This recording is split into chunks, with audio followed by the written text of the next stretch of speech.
ఇయా కుక్షి వివరే కృత్వా స్వయం రక్షతి సర్వతః నమామి జననీం దేవీం పరాం ప్రకృతి రూపిణీం కృచ్ఛేణ మహతా దేవ్యా ధారితోహం యథోదరే తత్ప్రసాదాత్ జగద్దృష్టం మాతర్నిత్యం నమోస్తుతే పృథివ్యా యాని తీర్థాని సాగరాదీని సర్వతః వసంతి యత్ర తాం నౌమి మాతరం భూతి హేతవే.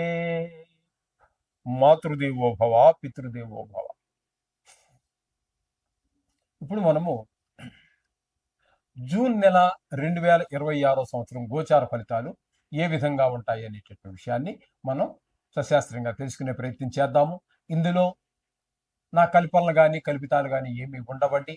మిమ్మల్ని సంతృప్తి పరచడం కోసం 100 కోట్లు వస్తాయి, 2 స్త్రీలు వచ్చేస్తారు, మీరు కోట్లు సంపాదిస్తారు, ఇట్లాంటి మాటలు ఉండవు.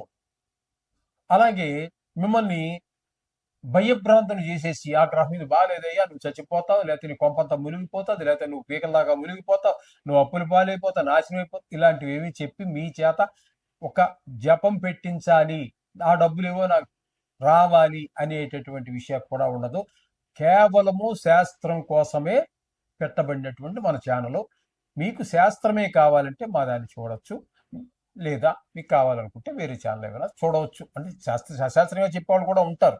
అందరూ సశాస్త్రంగా చెప్పేవాళ్ళది మాత్రమే మీకు అర్థమైపోతూ ఉంటుంది. 4-5 సార్లు చూశాక లక్షలు ఎక్కడి నుంచి వస్తాయి, కోట్లు ఎక్కడి నుంచి వస్తాయండి, అవన్నీ మీకు అర్థమైపోతుంది. మీ బడాయి కబుర్లు చెప్తున్నారా, నిజానికి యథార్థం శాస్త్రం చెప్తున్నాడు అనే విషయాన్ని దాన్ని గమనించి మీరు ఫాలో అవ్వండి.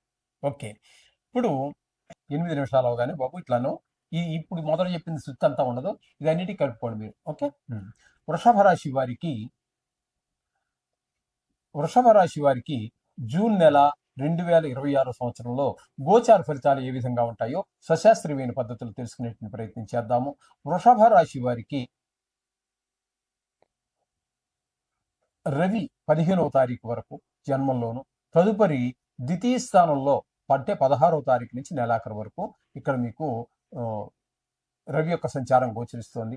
ఇక్కడ ఈ వృషభంలో ఉన్నటువంటి 10 రోజులు కూడా మీకేమవుతుందంటే జన్మంలో అవుతుంది.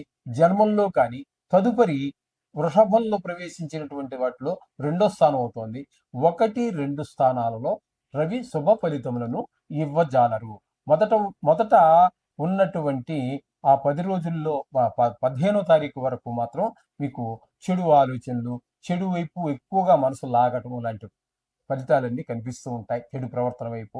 తదుపరి ద్వితీయంలోకి వచ్చిన తర్వాత ఆయన ధనానికి ఇబ్బంది కలిగించే పరిస్థితి, మాటలో కఠినత్వం, అంటే కొంచెం రూట్గా మాట్లాడటము, దాని ద్వారా మిత్రులు కూడా శత్రులుగా మారిపోతూ ఉంటారు. అలాగే కుటుంబంలో కూడా కొంచెం పరిస్థితులన్నీ కూడా ఆహ్లాదకరంగా ఉండవండి.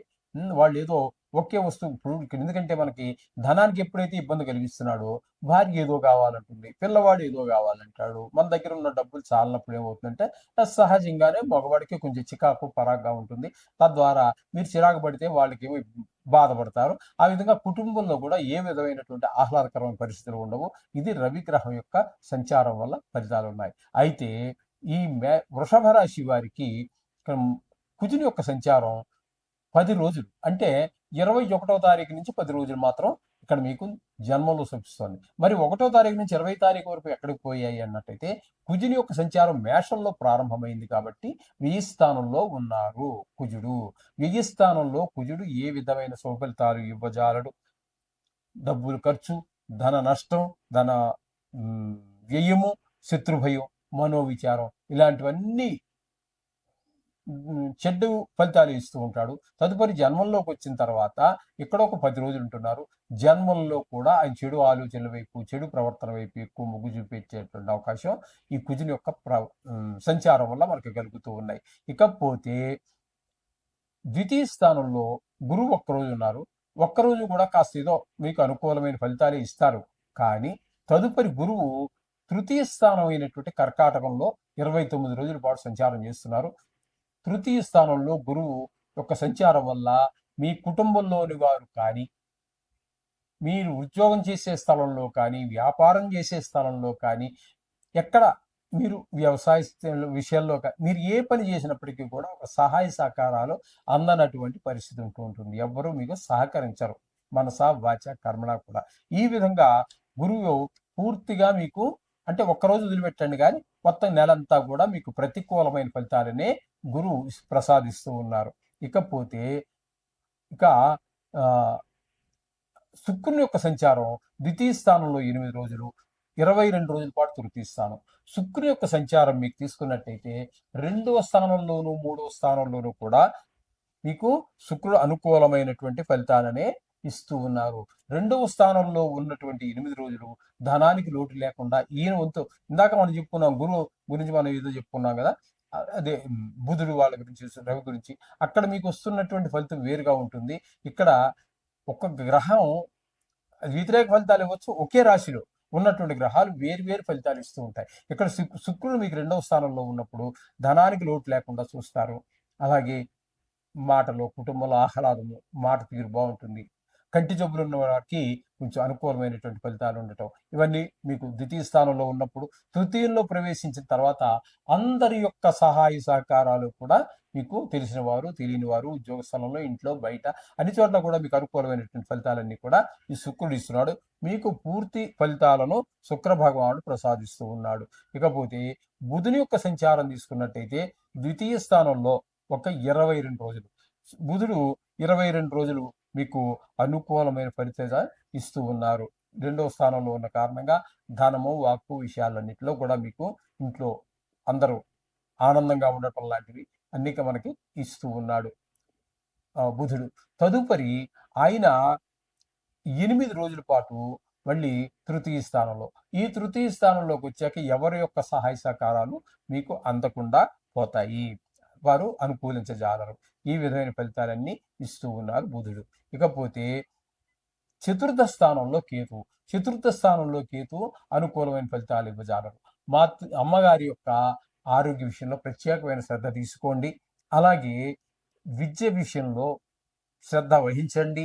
గృహము, భూమి, వాహనము, మన స్వభావం, వీటి విషయాల్లో కూడా మీకు అనుకూలమైన ఫలితాలు ఇవ్వజాలరు. కాబట్టి ఇక్కడ మనం ముఖ్యంగా చెప్పుకోవాల్సింది ఏంటంటే, రియల్ ఎస్టేట్ వ్యాపారస్తులకి, మనకి మామూలుగా ఈ వాహనాలు, అంటే కొత్త షోరూమ్ పెట్టుకున్న వారు కానీ, లేదా పాత వాహనాలు కొని వాటికి రిపేర్ చేసి మళ్ళీ అమ్ముకునేటటువంటి వారికి కానీ అనుకూలమైన కాలము కాదు ఇక్కడ.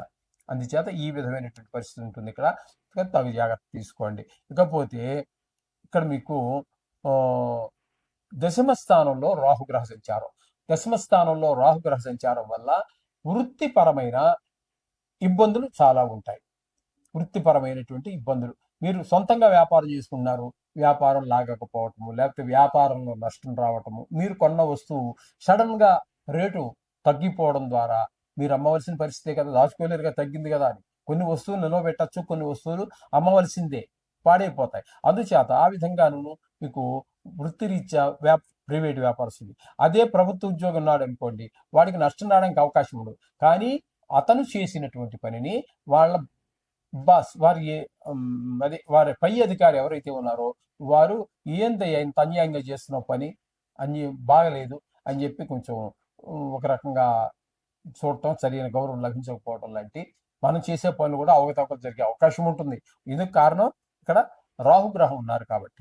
ఈ విధమైన వృత్తి వ్యాపార విషయాల్లో ఇబ్బందులు కలుగుతూ ఉంటాయి. ఇకపోతే వీరికి శని భగవానుడు ఏకాదశ స్థానంలో ఉన్నారు, పూర్తి అనుకూలుడు. ఏకాదశి స్థానం అంటేనే లాభస్థానం అంటారు, ధనానికి లోటు ఉండదు. మీరు అలాగే ధనం మీరు ఊహించని విధంగా కూడా వచ్చే అవకాశం కూడా ఉంటుంది. అలాగే అలాగే అప్పటి వరకు మీకు శత్రువులుగా ఉన్న వాళ్ళు మిత్రులుగా మారే అవకాశం ఉంటుంది. అలాగే ఈ చాలా విషయాల్లో మీకు అనుకూలమైనటువంటి ఫలితాలు, అన్ని విషయాల్లోనూ ఆర్థిక పరమైనటువంటి ఇబ్బందులు లేకుండా మీకు శని భగవానుడు మీకు ఈ వృషభ రాశి వారికి చక్కగా కాపాడుతూ ఉంటాడు. చేత ఈ విధమైనటువంటి ఫలితాలన్నీ కూడా మనకి ఈ వృషభ రాశి వారికి గోచరిస్తున్నాయి. మొత్తంగా వీరికి చెప్పాలి అన్నట్టయితే శుక్రుడు పూర్తి శుభుడు, శని పూర్తి శుభుడు, ఇకపోతే బుధుడు ఒక 22 రోజుల పాటు మీకు పూర్తి శుభుడు. కాబట్టి యావరేజ్గా ఉందని చెప్పుకోవచ్చు. ఎందుకంటే గోచారంలో 2-3 గ్రహాలు 3-4 గ్రహాలు కనుక అనుకూలంగా ఉన్నట్టయితే బాగున్నట్టుగానే మనం చెప్పుకోవచ్చు. ఎప్పుడు కానీ ఏ ఎక్కువ గ్రహాలు ప్రతికూలంగానే ఉంటూ ఉంటాయి. అది గుర్తుపెట్టుకోండి. అందుచేత మీరు ప్రతికూలంగా ఉండనివ్వండి, అనుకూలంగా ఉండనివ్వండి.